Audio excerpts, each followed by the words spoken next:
Shalom. First and foremost, I want to give all praises and glory to Yahweh Bashem Yahushai. Double honors to the apostle elders of Great Millstone. And salutations to you Akim out there laboring and rightly dividing the word of truth and sincerity. And as you can see here, Apostle Tahar did a video on General Yohana's statement about the Nigerians not being Israelites.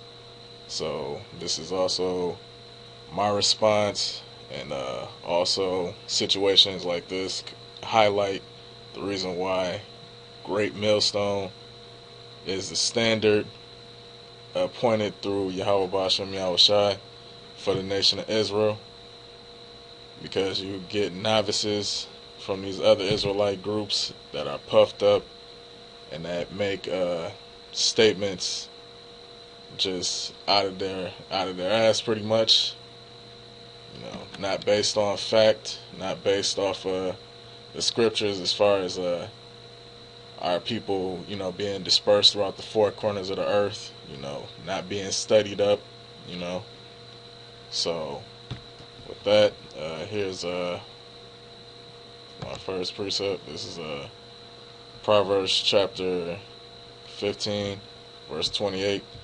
The heart of the righteous studieth to answer, but the mouth of the wicked poureth out evil things. And 2 Timothy chapter 2, verse 15.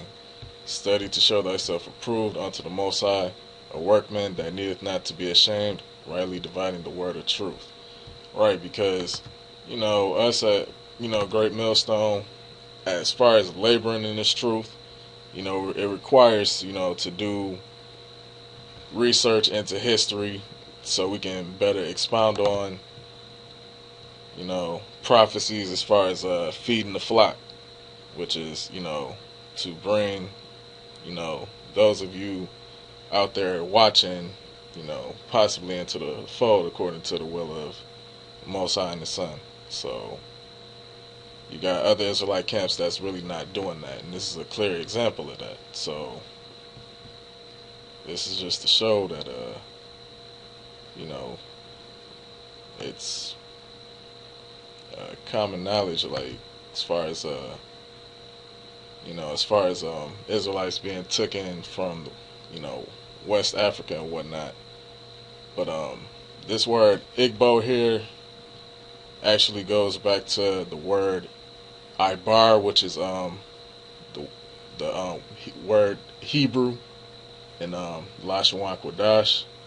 So the title of this article here on Wikipedia is called Igbo People and the Atlantic Slave Trade.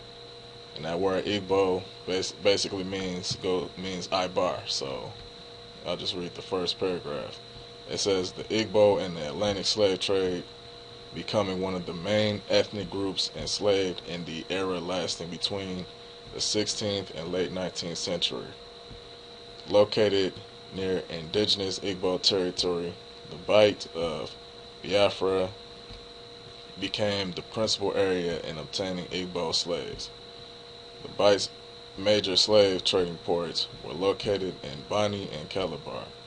A large number of these slaves, Igbo slaves, kidnapped or bought from fellow Africans or Hamites rather, or you even had Israelite slave traders, which is pretty fucked up, but were taken to Europe and the Americas by European slave traders. An estimated 14.6 of slaves were taken to the Bight of Biafra between 1650 and 1900. The third greatest percentage in the era of the transatlantic slave trade.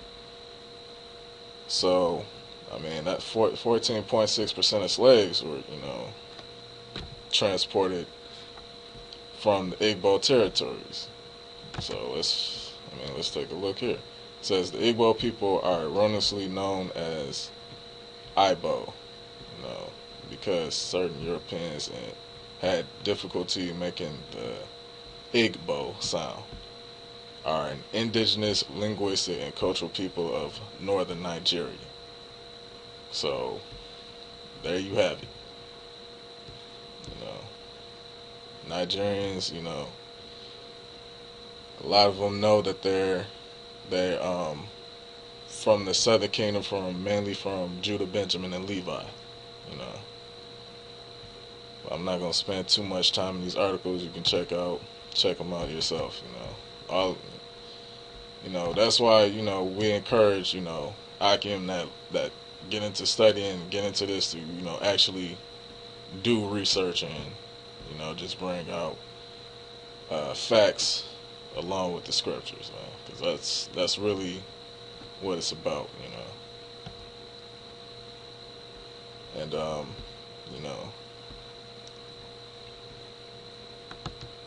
so like, I just wanted to get one more point.